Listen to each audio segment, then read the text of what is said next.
Kondo-san. Il était une fois Inventrice la chèvre qui travaillait sur une expérience très importante. Elle était extrêmement prudente. Si j'ajoute une goutte à cette eau salée...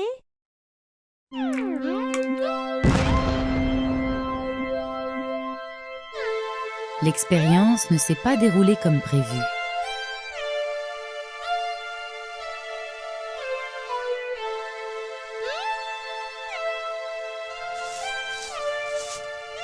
Ce jour-là, le loup observait secrètement Inventrice la chèvre.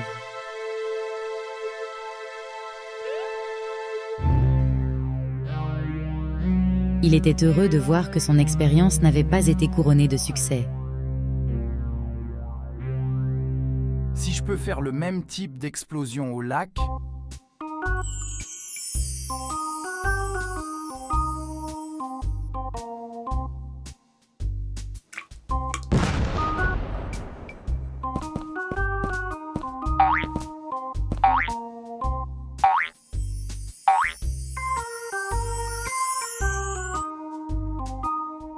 Je recevrai certainement beaucoup de poissons.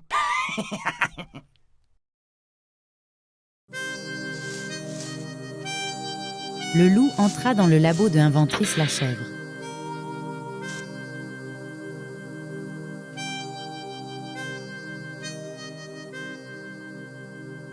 C'est une si belle journée. Tu ne veux pas travailler sur ton expérience au bord du lac ? Inventrice la chèvre a vraiment aimé l'idée.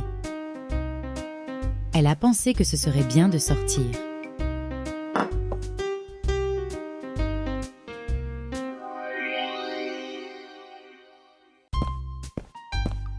La petite chèvre a pris les tubes à essai et le loup a attrapé le sel et le poivre. Ils se sont dirigés vers le lac. Nous pouvons faire un barbecue.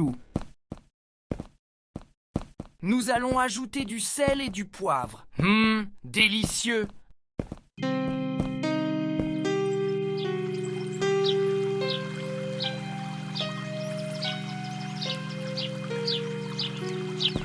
Lorsqu'ils sont arrivés au lac, Inventrice la chèvre a de nouveau tenté son expérience. L'eau doit devenir claire quand je verse ce mélange, mais cela n'a pas encore fonctionné. N'abandonne pas, continue à verser. Oh garçon, je commence à avoir faim.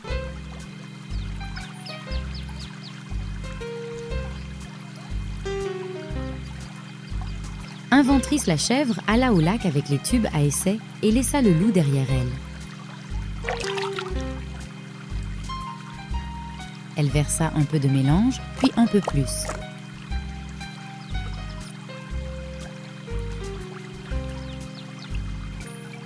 Il ne s'est rien passé. Qu'est-ce qui se passe? Hourra! Ça a marché!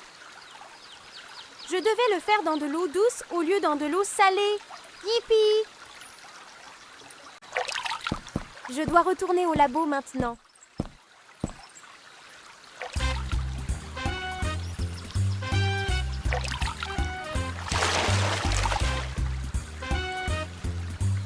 Le loup était bouleversé.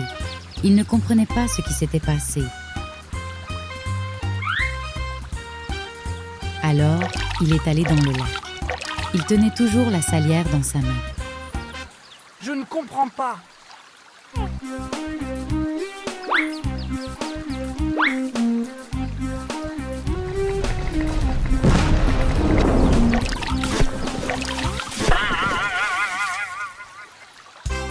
Pourquoi cela n'a-t-il pas fonctionné avant?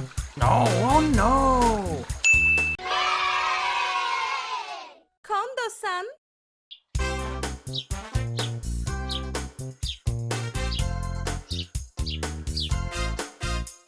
Un matin, en prenant leur petit déjeuner, les petites chèvres parlèrent du voyage qu'elles avaient prévu de faire à Berlin.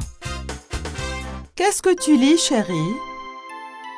Je lis à propos Berlin, la capitale de l'Allemagne. Nous voulons aussi savoir à propos de ça.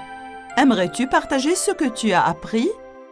Bien sûr, Berlin compte plus de 150 musées fantastiques. Oh! Wow! Ça sera difficile de choisir. Les enfants, il est temps de partir terminer le déjeuner. Dans l'avion, nous pourrons écrire une liste des musées que nous allons visiter.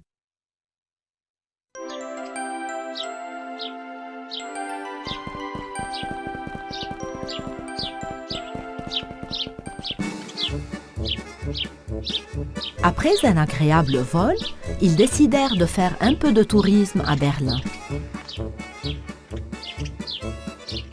Les enfants, voici la porte de Brandenburg.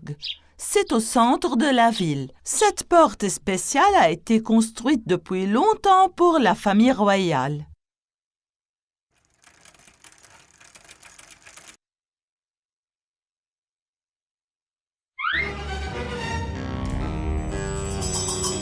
Ah, regardez, ce n'est pas le méchant loup? Je me demande s'ils m'ont reconnu. Je dois partir maintenant.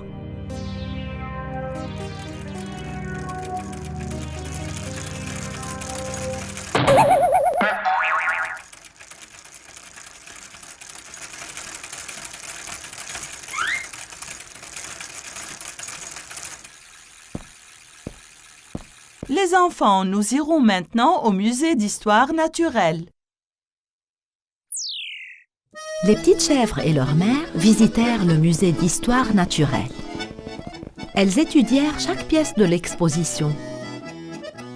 Quand elles virent le squelette du dinosaure, elles furent surprises. Les gars, regardez sa bouche. Elle est encore plus grande que celle du loup.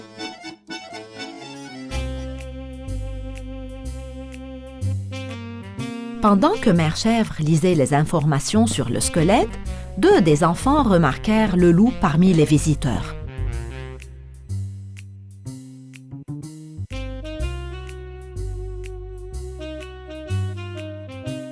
Les petites chèvres se firent un signe de tête pour confirmer qu'elles savaient quoi faire pour attraper le loup.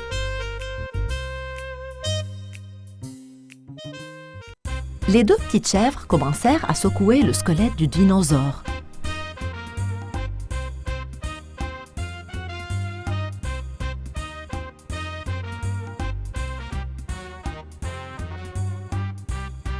Le loup prit peur quand il vit les dents géantes du dinosaure.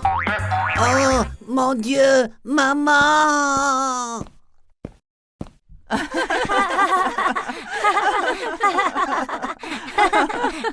Le musée des sciences et des technologies.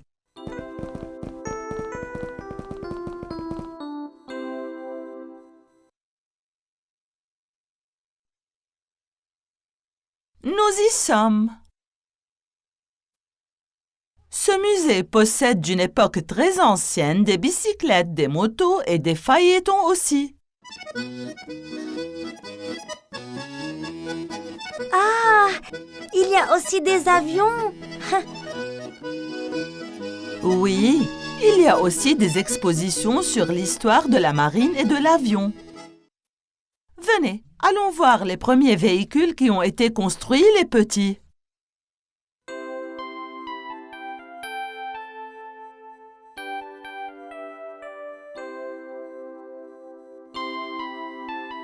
Hey, il y a quelques voitures intéressantes ici.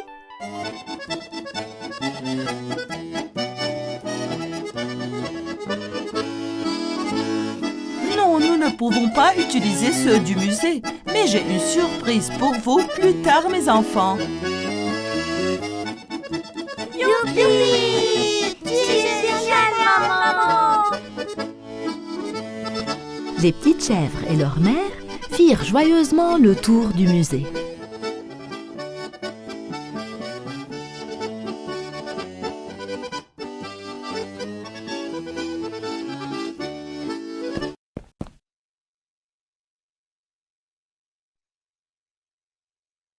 Allons-nous visiter d'autres musées? Oui, le musée des sapeurs-pompiers, le musée de l'histoire de la police et le musée des billets de banque. Mais faisons une pause pour aujourd'hui. Nous allons faire le tour de la ville dans la Trabant Oldtimer, une voiture allemande historique. Youpi!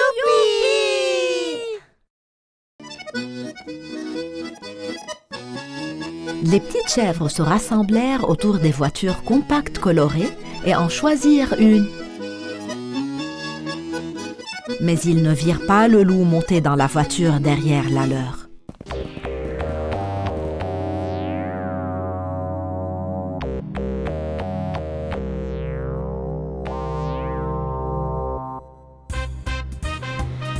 Les petites chèvres et leur mère étaient si heureuses de visiter la ville en trabant.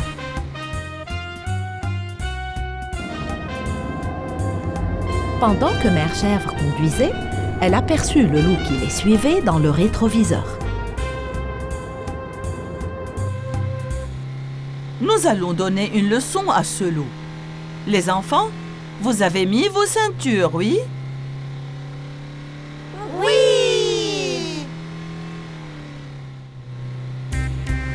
Le loup ne put rien faire lorsque la voiture qui le précédait freina brusquement.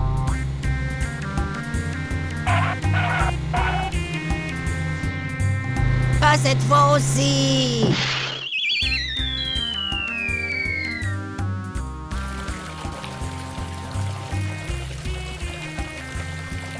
Sauvez-moi!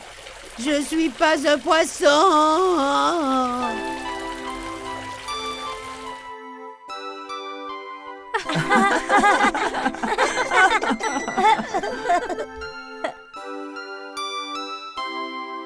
Alors, qui a peur de ce loup?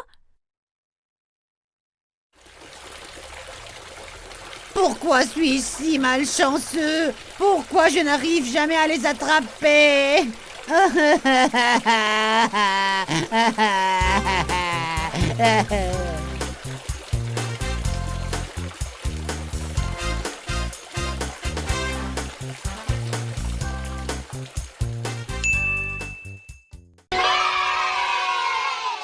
Kondo-san?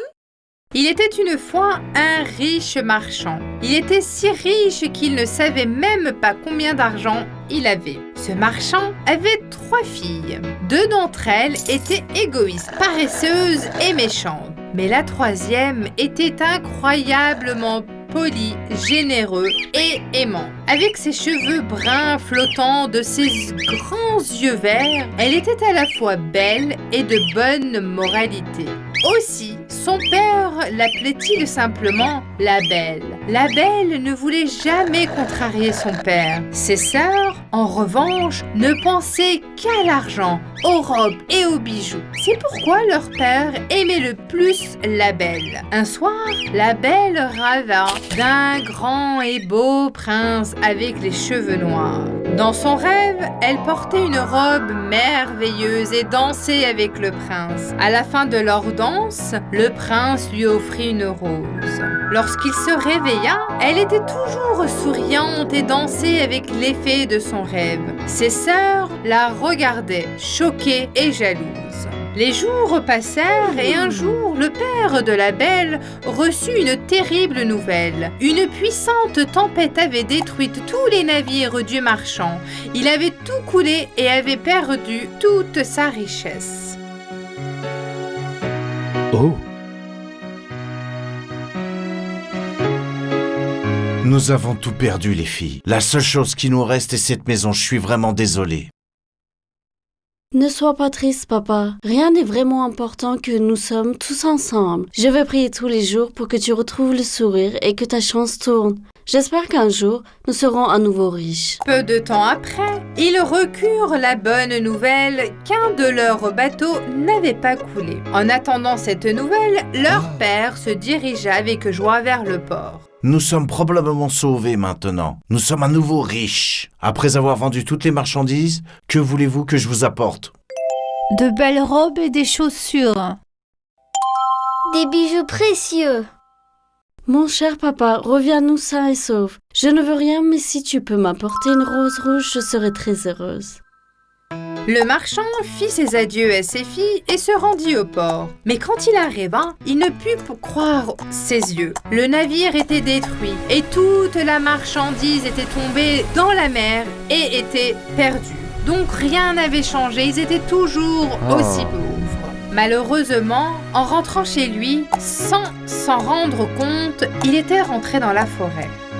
Pendant un certain temps, il a essayé de trouver la route, mais à ce stade, lui et son cheval étaient tous deux très fatigués. Soudain, il aperçut une lumière au loin. Il commençait à faire sombre, alors il s'est dépêché et s'est dirigé vers la lumière. Un magnifique palais est apparu devant lui. C'était un palais avec des lumières tout autour et un immense jardin. Le palais avait un air mystérieux. Lorsque le marchand est arrivé aux portes du jardin, elles se sont ouvertes spontanément. En passant par un chemin avec beaucoup d'arbres, ils atteignirent la porte du palais qui s'ouvrit également spontanément. Bien que le marchand ne comprenait pas ce qui se passait, il entra. Bonsoir. Y a-t-il quelqu'un ici? Il passa devant l'immense salon et d'autres pièces, demandant si quelqu'un était à la maison. Il se retrouva soudain devant une table remplie de différents types de nourriture, de desserts et de fruits. Comme il avait très faim, il s'est mis assis et a mangé jusqu'à ce qu'il soit rassasié. Parcourant toutes les pièces séduisantes du palais, il a cherché un endroit pour dormir. Il trouva une belle chambre au dernier étage. Eh bien, il n'y a rien à faire maintenant. Quand les propriétaires du palais arriveront, je les remercierai pour tout. Il s'allongea sur le lit et s'endormit. Le lendemain, lorsqu'il descendit, il vit cette fois qu'une belle et grande table de petit déjeuner avait été dressée pour lui. Je pense que la chance m'a encore trouvé. Il y a même du jus de fruits frais. Je dois y aller maintenant. Même si je n'ai pas pu vous rencontrer, je vous remercie beaucoup. Au revoir. Il sortit dans le jardin et au moment où il s'approchait des grilles, il vit une belle rose rouge. Je vais prendre cette rose pour ma fille comme souvenir. La belle va l'adorer. Il cueillit la rose. Au même moment, il a entendu un bruit derrière lui. Quand il se retournait, il y avait un monstre. C'était un monstre effrayant avec des mains noires et poilues, une bouche et des yeux énormes et des dents pointues.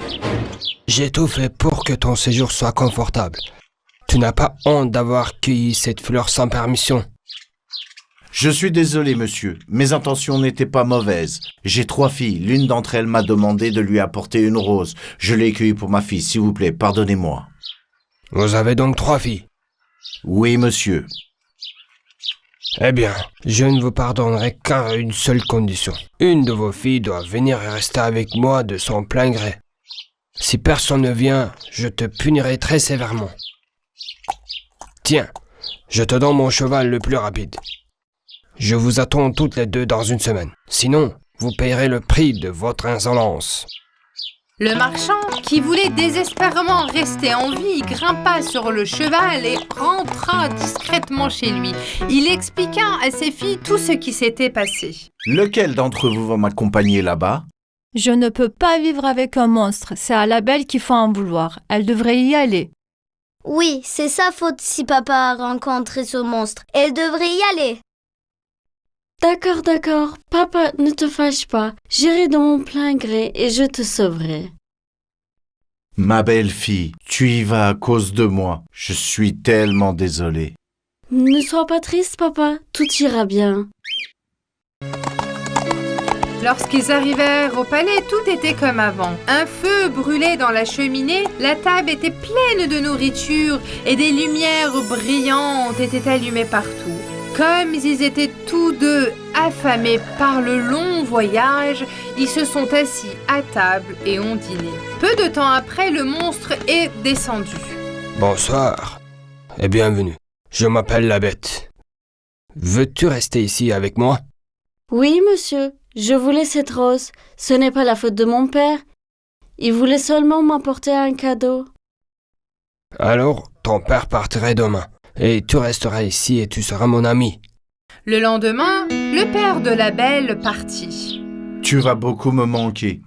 Pardonne-moi, ma chérie. Tu me manqueras aussi. Ne t'inquiète pas, prends soin de toi. Faisant un signe à la main, elle dit adieu à son père depuis les portes du jardin. Les jours passent, mais elle était incroyablement triste. Elle pleurait tous les jours. Une nuit, alors qu'elle pleurait, que vais-je faire de la bête? Comment vais-je m'y habituer? Il apparut devant elle. Bonsoir. Comment vas-tu? Ta chambre est-elle confortable? As-tu besoin de quelque chose? Tes désirs sont des ordres. Le fait que tu sois venu ici de ton plein gré m'a rendu incroyablement heureux. Si seulement tu m'aimais un peu. C'est parce que je suis laid. La belle lui a toujours dit la vérité. Je ne vous aime pas, mais je suis habituée à vous. Attends de voir. Un jour, je ferai en sorte que tu m'apprécies. Tu ne verrais pas la laideur de mon visage, mais tu verrais la gentillesse de mon cœur. C'est ça qui est important. Ils devenaient en fait de très bons amis. Ils jouaient du piano ensemble et chantaient des chansons. Ils se promenaient dans le jardin et nourrissaient les oiseaux. La belle réalisa que la bête n'était pas aussi laide qu'elle le pensait. En fait, elle commençait à l'apprécier. Une nuit, elle rêva de son père et vit qu'il était devenu très malade. Le lendemain matin...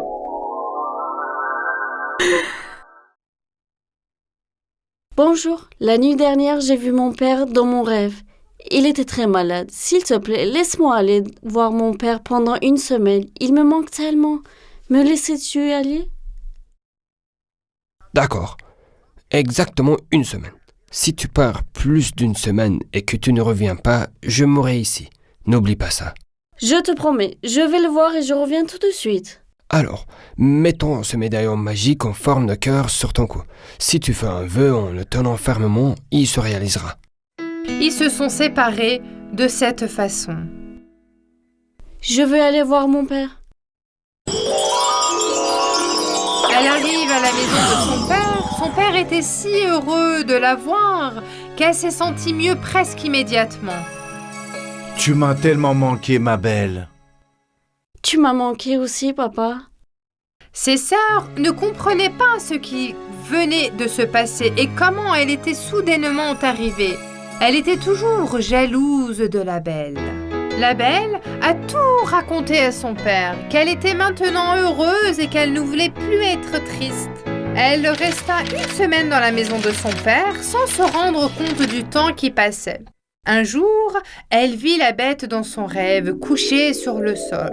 Pensant qu'il était mort, elle a eu une peur bleue. Elle s'est rendue compte qu'elle était en retard d'un jour. Elle s'est sentie coupable de ne pas avoir tenu sa promesse. Oh mon Dieu, il m'a dit que si je restais plus d'une semaine, il mourrait. Quel égoïsme. Si quelque chose lui arrive à cause de moi, je ne pourrai jamais me le pardonner. Elle fit immédiatement ses adieux à son père et à ses sœurs, prit le médaillon de sa main, le serra fort, l'embrassa et fit son vœu. Elle se retrouve dans le palais de la belle. La bête est sur le sol, les yeux fermés. La belle, impuissante, ne savait pas quoi faire. Je n'aurais pas dû te laisser seule. S'il te plaît, pardonne-moi. La belle, pensant qu'elle avait perdu la bête, continuait à pleurer. Soudain, la bête a ouvert les yeux. J'ai enfin réalisé à quel point je t'aime. Peux-tu vraiment aimer quelqu'un d'aussi laid que moi? Bien sûr que oui. Je ne me séparerai plus jamais de toi. Alors, veux-tu m'épouser? Oui, oui. Soudain, avec une lumière aveuglante, le visage de la bête a commencé à changer. Un beau prince a pris sa place. Il était grand avec d'épais cheveux noirs. Oh, vous êtes le prince avec lequel je dansais dans mon rêve? Oui, une sorcière maléfique m'a transformé en bête. La seule façon de briser le sort était qu'une fille n'accepte ma main et en mariage malgré ma laideur. Merci de m'avoir sauvé. La belle. Peu de temps après, le prince et la belle se sont mariés. Ils ont amené son père marchand et ses sœurs au palais également. Ils vécurent heureux pour toujours. C'était une victoire, celle de la beauté intérieure. Il était une fois, dans un royaume lointain, vivait une belle reine et un beau roi. La reine n'était pas seulement belle, elle était aussi gentille et généreuse. Son peuple l'aimait tendrement. Elle aidait toujours les gens et voulait que son pays soit toujours en abondance. La reine a toujours désiré avoir une fille. Un jour, alors qu'elle brodait près de la fenêtre, elle rêvait de sa future fille. Dans son étourdissement, elle se pique accidentellement le doigt avec son aiguille abordée. Le sang de son doigt a coulé sur le tissu blanc qu'elle brodait. À ce moment précis, une étoile filante traversa le ciel. La reine fit un vœu. Mon Dieu, envoyez-moi une fille, qu'elle soit si belle que tout le monde l'admire, qu'elle ait des joues roses, des cheveux noirs comme les miens, des lèvres aussi rouges que cette goutte de sang, des yeux aussi brillants que des diamants et une peau aussi blanche que ces tissus. Elle doit toujours sentir comme les fleurs de mon jardin, que ses dents soient aussi blanches que les perles de mon cou. Peu de temps après, son souhait se réalisa et elle partagea la bonne nouvelle avec le roi et lui annonça qu'ils attendaient un bébé. Ma reine, souhaite ce que tu veux de moi. Je t'offrirai le plus merveilleux des cadeaux. Ma santé n'est plus aussi bonne qu'avant. Ce que je demande, c'est de protéger notre enfant du mal. S'il te plaît, promets-moi que tu la protégeras. Il n'y a rien d'autre que je souhaite. Quand le moment fut venu, la reine donna naissance à une très belle fille. Comme elle l'avait souhaité, sa fille avait des cheveux noirs, des lèvres rouges, des yeux brillants, une peau blanche comme la neige et se sentait les fleurs. On l'appela Blanche-Neige à cause de la blancheur de sa peau. Peu après, la santé de la reine se détériorait et elle mourut. Le jeune roi était très triste. Pendant qu'il pleurait sa femme bien-aimée, ils essayaient aussi d'élever Blanche-Neige du mieux qu'ils pouvaient. Lorsque Blanche-Neige eut 5 ans, un grand bal fut réalisé au palais. Le roi fêtait l'anniversaire de sa fille et choisissa également une jeune reine. Au bal, il y avait une belle femme qui avait des pouvoirs magiques. Elle utilisa ses pouvoirs pour danser avec le roi et lui jeta un sort. Elle épousa le roi et devint la reine. La belle-mère de Blanche-Neige était une très belle femme, mais elle était aussi vénitieuse, cruelle et méchante. Dès le jour où elle arriva au palais, elle a méprisé Blanche-Neige. Elle le considéra comme sa rivale. La reine avait aussi un miroir magique. Elle consultait toujours le miroir à propos de l'avenir et demandait. Et ainsi le temps passant.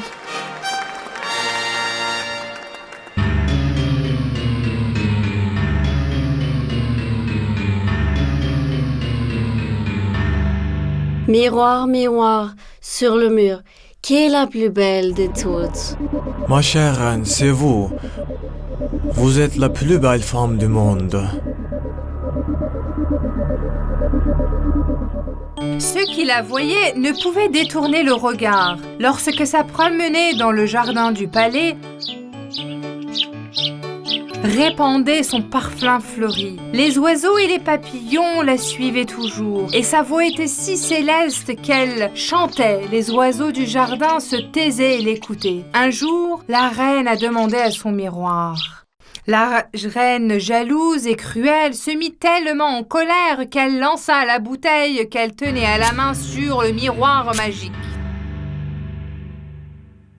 Miroir, miroir, sur le mur, qui est la plus belle de toutes?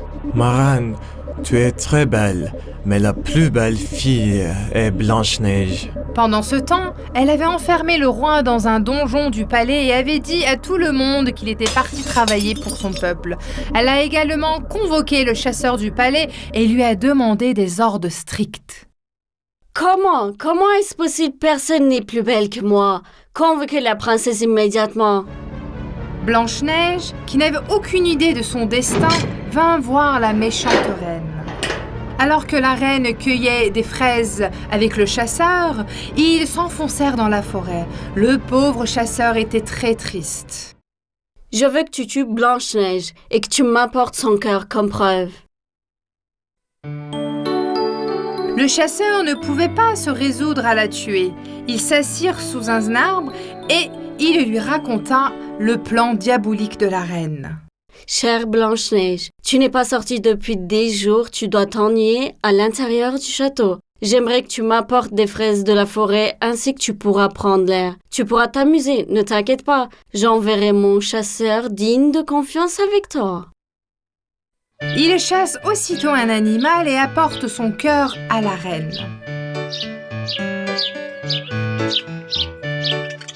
Comment puis-je faire du mal à quelqu'un qui a un si bon cœur et une telle beauté? Il doit y avoir un autre moyen. Le chasseur ne pouvait pas se résoudre à la tuer. Ils s'assirent sous un arbre et lui raconta le plan diabolique de la reine. Ma princesse, s'il te plaît, va-t'en loin. Si la reine découvre ce que j'ai fait, elle nous tuera tous les deux. La princesse passe la nuit sous cet arbre. Elle avait tellement peur. À l'aube, elle se mit en route. Après une longue marche, elle atteint une petite maison et entre à l'intérieur. Elle regarda autour d'elle avec étonnement. Comme elle avait très faim, elle a fait une soupe avec les ingrédients qu'elle a trouvés dans la maison. Elle a mangé et est montée à l'étage, puis elle s'est endormie dans l'un des petits lits. La nuit, les propriétaires de la maison qui revenaient de la mine étaient en fait les 7 nains. Leurs noms étaient Prof, Simplet, Joyeux, Grincheux, Hatchoum, Timide et Dormeur.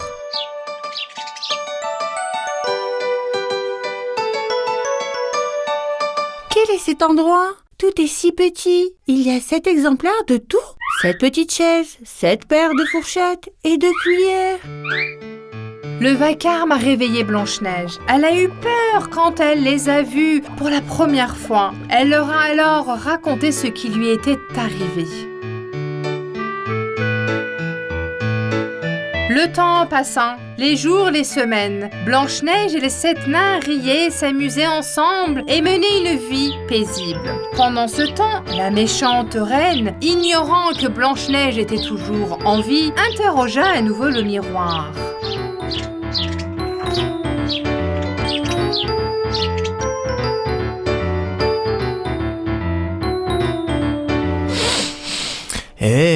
Qu'est-ce que c'est? Ça sent comme une délicieuse soupe.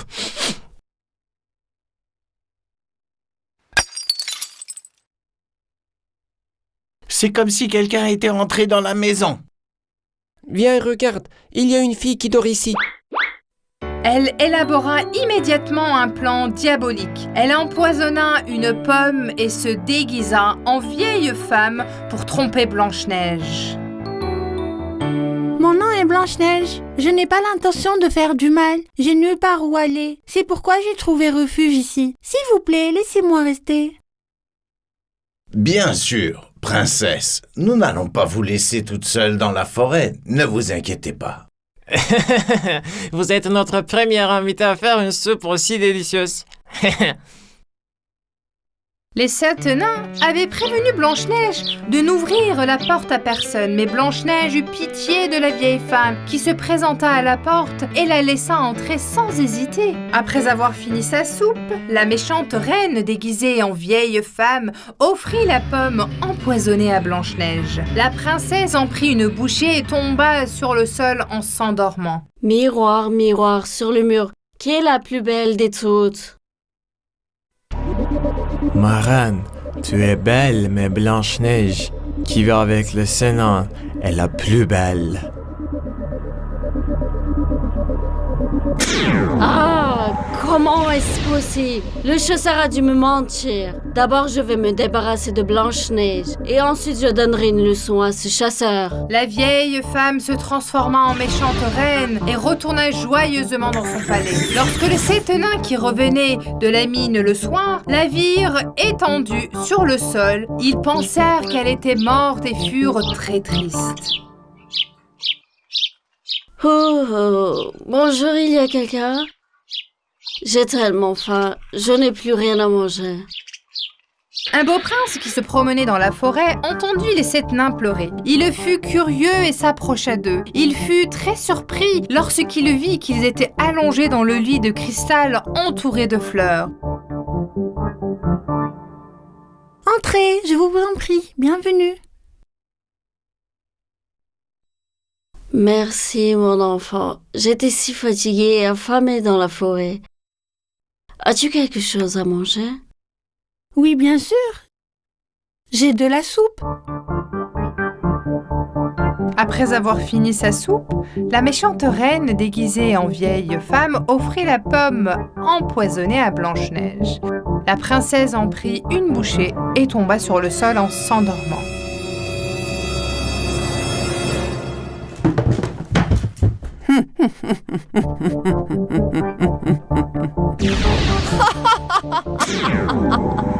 La vieille femme se transforma en méchante reine et retourna joyeusement dans son palais. Lorsque les 7 nains qui revenaient de la mine le soir la virent étenduée sur le sol, ils pensèrent qu'elle était morte et furent très tristes. Nous devons faire en sorte que son sommeil éternel soit confortable. Faisons-lui un bon lit. Un beau prince qui se promenait dans la forêt entendit les 7 nains pleurer. Il fut curieux et s'approcha d'eux. Il fut très surpris lorsqu'il vit qu'il était allongé dans le lit de cristal entouré de fleurs. C'était la fille qui avait été dans ses rêves pendant des jours. L'odeur de ses cheveux était encore présente dans toute la forêt.